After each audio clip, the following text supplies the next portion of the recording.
Thanks, Jerry. You're doing a great job doing it all. You're a one-woman wonder, and we appreciate you so very much. So Jude's not here today, and he's got a wonderful voice. Jerry is. She has a wonderful voice. So listen to how bad my voice is. How many roads must a man walk down before they call him a man? Thank you. It's good enough. That's all there is to it. That's what the folk song said. How many roads? How many roads? The answer is blowing in the wind, right? Well, think about our friends, the Jews. Think about our friends, the Irish. We bookmarked, as we said at the beginning of the service, two great celebrations.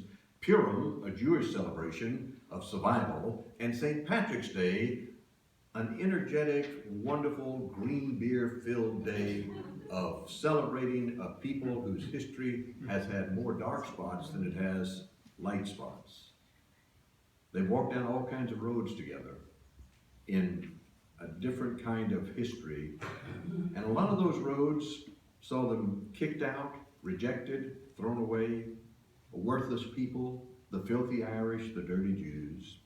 Some of those roads were dead-end roads, the potato famine, the Holocaust, dead-end roads. How many roads? And yet through it all, if you study the life of those two communities, you find this crazy little pulse of life that keeps beating and refuses to be put out. This crazy little light that keeps burning and refuses to be blown away. This crazy energy for life, for the goodness of today.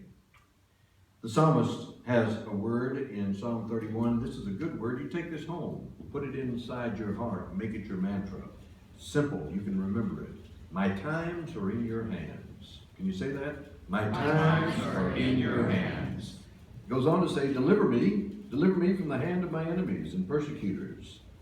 And then he says, be strong and let your heart take courage, all you who wait for the Lord. My times are in your hands. I think every one of us in this room has lived long enough to say that once in a while, we've had our experience be that we walk down a dead-end road, right? Now, some dead-end roads start with a warning, dead end. And then if you're a smart person, you don't go down that road. But a lot of dead-end roads come without any warning at all. No one, for example, ever starts a marriage thinking that it's not going to last forever, and they run into the dead end of a divorce. No one gives years of study and preparation for a career, only to find that career either outsourced or done away with by the rapidity of technology's development. Dead-end roads, they come to us all. So what do we do when we find ourselves sitting at the end of a dead-end road, seemingly with no place to go, no turns to take? You remember the movie City Slickers? Billy Crystal stars in that. There was a guy that was on a dead-end road, and the whole movie is built around what's he going to do with his dead-end road. He's a burned out, wiped out, whacked out seller of radio advertisement. Nothing in his life is any good. He's lost his smile. And one day, Billy Crystal, in that role, is invited to go to his child's kindergarten class, you know how they do that, to tell what daddy does for a living. Who wants to hear about advertising salesmen for radio stations? A fireman? Yeah. A policeman? Yeah. He doesn't have anything exciting to tell. He doesn't have anything exciting in his life. So if you remember the scene, he stands up before those little kindergartners who are sitting there listening to him, and he sort of zones out and goes into this other place. And he begins to talk to those bewildered youngsters, and this is what he says. Value this time in your life, kids, because this is a time when you still have your choices. It all goes by so fast. When you're a teenager, you think you can do anything, and you do. Your 20s are a blur. 30s, you raise your family, you make a little money, you think to yourself, what happened to my 20s? 40s, you grow a little pot belly, you grow another chin, the music starts to get too loud, one of your old girl's friends from high school becomes a grandmother. 50s, you have a minor surgery. You'll call it a procedure, but it's a surgery. 60s, you'll have a major surgery. The music is still too loud. But it doesn't matter because you can't hear anymore anyway. 70s, you and your wife retire to Fort Lauderdale. You start eating dinner at 2 in the afternoon. You have lunch around 10 o'clock in the morning, breakfast the night before, and spend most of your time wandering around malls looking for the perfect soft ice cream. And muttering to yourself, how come the kids don't call? How come the kids don't call? The 80s, you'll have a major stroke, and you'll end up babbling with some Jamaican nurse who your wife can't stand but who you call mama. Any questions, kids? There was a guy on a dead-end road. And they come to us all. And so dead-end roads, what then? Dead-end roads when Purim is born, that great celebration of the Jewish people, they were at the dead end. Haman was going to do them in. Dead-end roads when St. Patty came to that terribly distressed and depressed land of Ireland. Dead-end roads. Inner faith, inner hope, inner trust. Nothing is so bad that it can defeat the renewing, redeeming love of God. That's what those two celebrations teach us, Purim and St. Patrick's Day. Any God who can turn a crucifixion into an Easter can handle whatever dead ends come your way. Trust me on that. How many roads must a man walk down?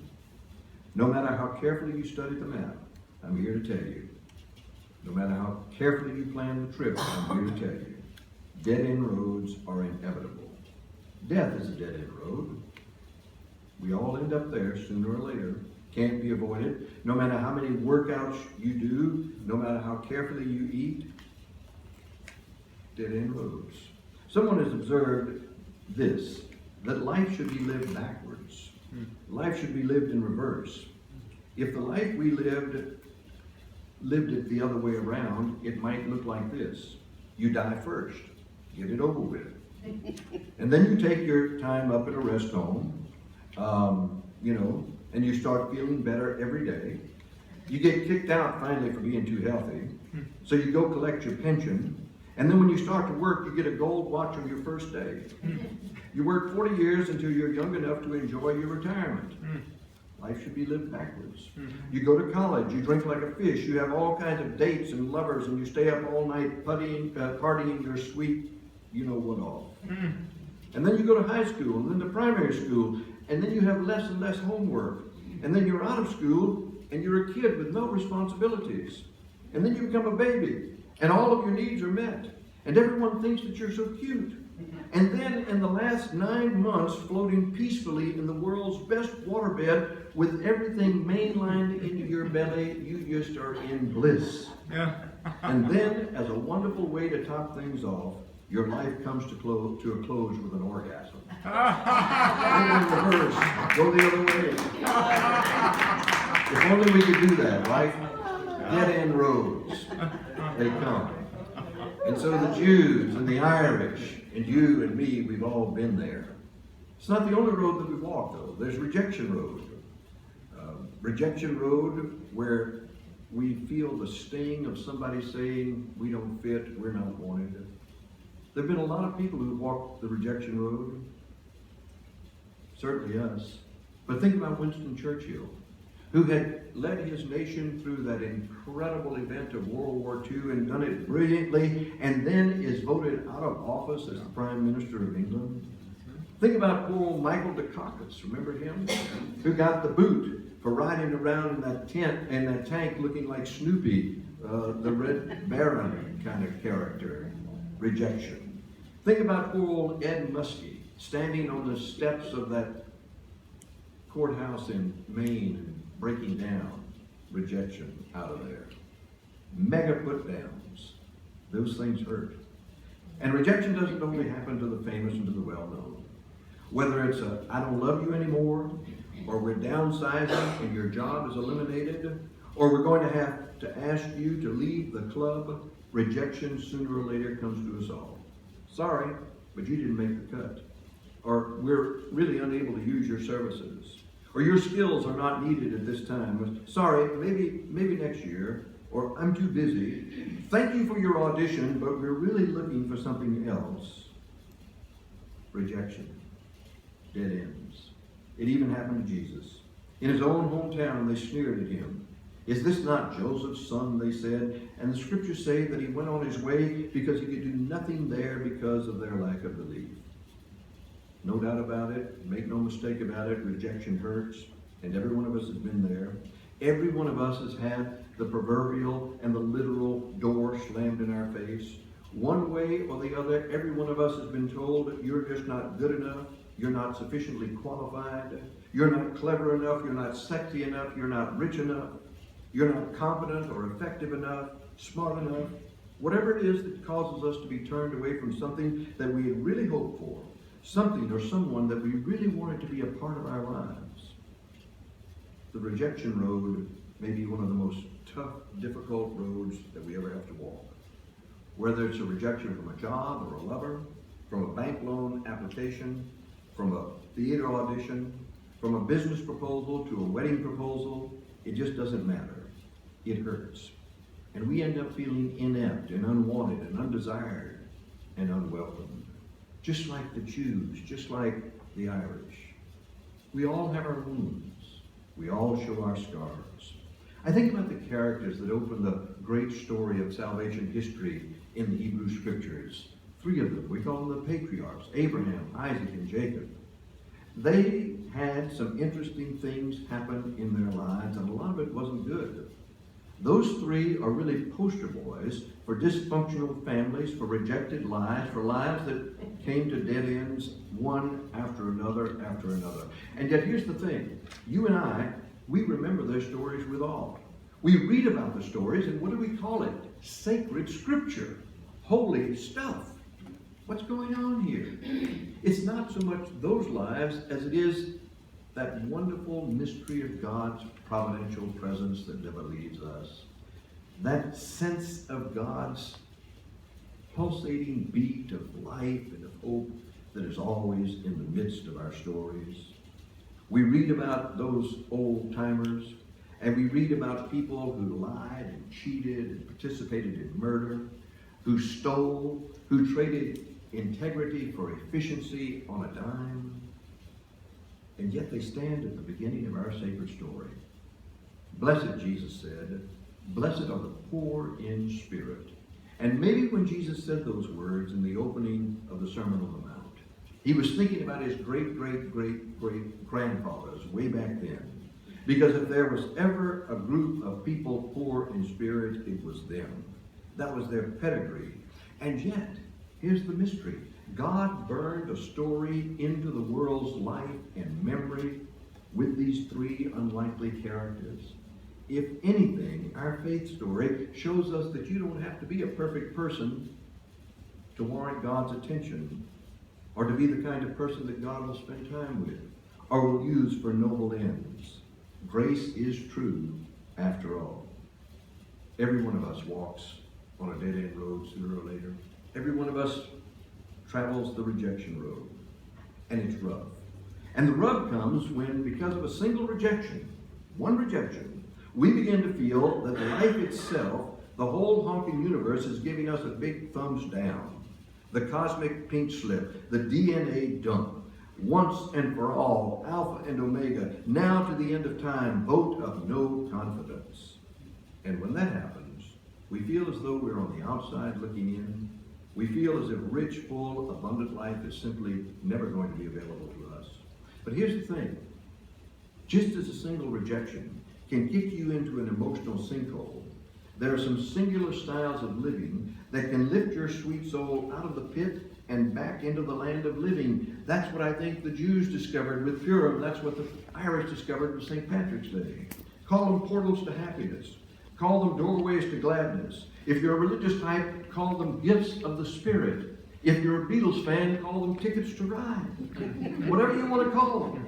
These portals, these doorways, these gifts of the Spirit, these tickets are really yours for the taking. And what are they? No, nothing more than simple acts of love, like these. Spending time really listening. I mean really listening to a friend pour out her heart about a joy or a sorrow. Playing with a child and letting the child lead the way. Calling or emailing or texting someone to tell them how wonderful you think they are. Giving a day freely and joyfully for the betterment of the community and creation. Immersing your heart, your mind, your body, your soul in a single kiss with somebody that you love. Baking cookies and taking them to somebody just for the heck of it.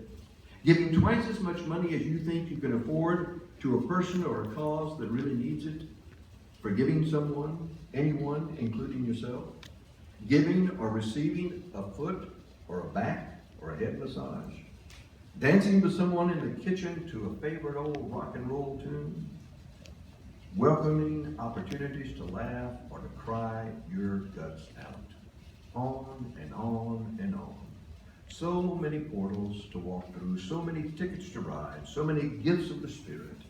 And the beauty of it is that sometimes these tickets just fall into your lap, offering themselves to you freely and openly. You didn't do anything to have them.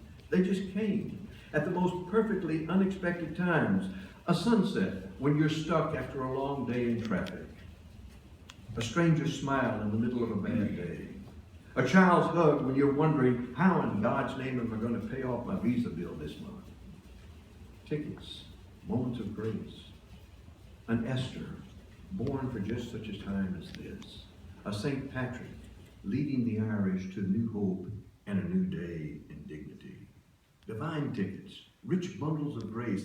Tickets that take you out of the shadows and onto the dance floor. Tickets that take you from the lobby and into the show. Tickets that take you out of the ho-hum into the hoo-ha. Tickets to ride into the wonder of it all. Dead ends, rejection highways, oh yeah. It's real, and in spite of the best road maps that we own and look at, we turn down these roads again and again. But if anything, Purim and St. Patrick's Day teach us those roads don't go on forever. Somewhere there's a junction. Somewhere there's an intersection. You can call it Love's Boulevard. And when you get there, take a turn onto it and see where it takes you. Go down it as far as you can. There are some beautiful sights along the way, because the final word is not a dead end, and it's not rejection. The final word is grace. Somehow God assures us, all shall be well. My times, they are in your hands. In God's hands, there's no such thing as a dead-end road. There's no such thing as an ultimate rejection. Just look at the story of Israel. How many times did Israel find itself on the ropes with no choice but to die, out of love, out of hope? But the God of life always brings them back. How many times were those beleaguered Irish living in caves and almost subhuman conditions in that Emerald Isle, feeling there was no way to reach tomorrow, and yet today they're celebrated as a noble and wonderful people. Jesus hanging on the cross was a loser, and he was hanging between two other losers. But Friday gave way to Sunday, and the world has never been the same. Theologian Paul in the Christian scriptures knew that in his bones. And that's why in one of the great treatises that he offers, the book of Romans, he says that this is anything, not anything. Some pretty bad stuff. Not even death itself, he says, can separate us from the love of God. My times are in your hands. The bad news is none of us know how to avoid dead-end roads or rejection roads. The good news is we all experience those, which means that we all have friends who've been there and therefore understand. The good news is there's still woods to walk in, still chapels to pray in, still food and drink to gather us together, even when we feel that we're going nowhere. Perhaps at the end of a dead-end road or a rejection road, there are even gifts to be found, like the experience that love is real, and forgiveness does happen, and compassion is always an option that can take you in a new direction. There is a poem that you will not be able to really resonate with because it doesn't do well when you read it. But I didn't have copies to give to you, so I'm going to read it now. Denise Levertar, she captures everything I've said today in these few lines. Intricate and untraceable, weaving and interweaving, dark strand with light, designed beyond all spitally contrivance, to link, not to entrap, elation, grief, joy, contrition, entwined, shaking, changing forever, forming, transforming. All praise to the great web. I don't know how Jews celebrate. I don't know how Irish celebrate, given what they've been through. But oh my, celebrate they do. Blessed are you, said Jesus. Blessed are you poor in spirit, who mourn and feel you have no power on this earth. O child of God, blessed are you. Blessed are you who hunger. Blessed are you who thirst. Blessed are you who mourn and feel no power on this earth. Blessed are you who are poor in spirit and don't know what to do. O child of God, O child of God, blessed are you. Blessed are you. For your times are forever in his hand. In his hands. Blessed are you. And so we'll sing something that sort of brings that home to us.